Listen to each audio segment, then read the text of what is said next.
fly your freak flag high. And that's what's going on. There is a category, you're not going to believe me when I share this with you. They're called reborn dolls, right? They are dolls, baby dolls, and they look incredibly real. I'm going to show you a video, but in case you're listening to podcasts, just have to let you know that these dolls look incredibly real.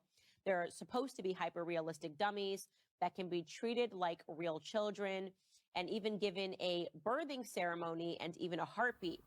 Okay, so this is one that I probably hear the most that is just not true. These dolls are not meant to be treated like real children 24/7, and the vast majority of the community don't.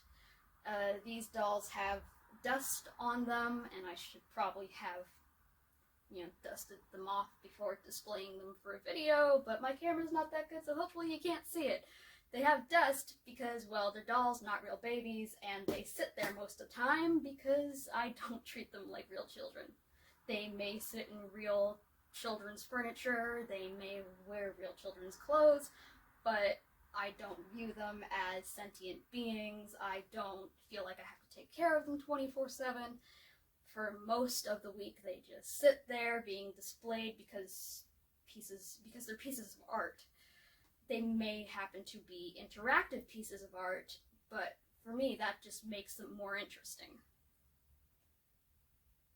And as I said, most of the people who collect these dolls are the same as I am. They don't take care of them like real babies. They don't feel like they're their real babies. A lot of them actually have real children of their own, and before you jump to conclusions, no, the real children do not get neglected because their parents are taking care of the dolls instead of them.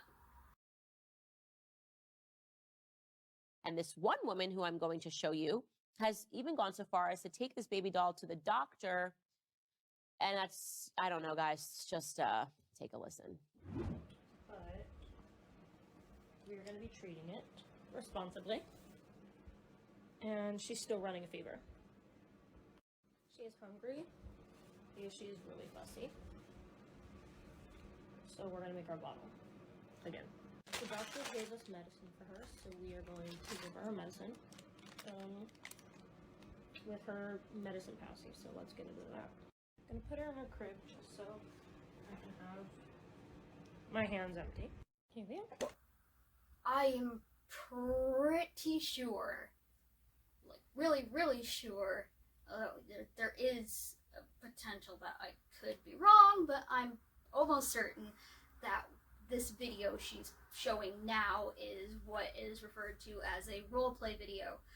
And these are common on YouTube. It's basically like a little skit. It's like a little play, that depicts a moment in life that someone would probably experience if they had a real child. It's just a little play, and it's the person acting, and I guess the doll is technically like another actor, but not really. It's like a cross between an actor and a prop. Because obviously it can't actually act, but I can see why roleplay videos might confuse someone just looking in from the outside of the community, because at a glance, what you're seeing is someone interacting with a doll as if it's a real child, and often talking about the doll as if it's a real child. However, most but not all roleplay videos will say roleplay on them or have some sort of disclaimer. Not to say it's wrong to not, but I can definitely understand where the misconception comes from, because if you're just seeing it and have no further context, I can see why it looks like that, because frankly it does look like that. But these videos are just little performances. They're created just for entertainment purposes, and when the person is done filming these videos, they put the doll down, and they do not continue to take care of it in the manner presented in the video. But let's look at this logically here. If for her to have real prescription medication for the doll, she would have had to take the doll into a real doctor's office, have the doctor examine the doll, and the doctor then write a prescription in the child's name, and it's just a doll, so the doll can't have a name. In order for a child to have a prescription written out, they have to, they have to be a real person. They have to have been born. They have to have an identity, a birth certificate, a real name to have that medication prescribed to. So what is the more likely scenario here? The situation I just described, where a real doctor wrote a prescription to a fake person, knowing it's a fake person, or she just bought a bottle of infant Tylenol, or had a bottle of infant Tylenol and popped it in another prescription bag. Because that seems like the most logical thing to me.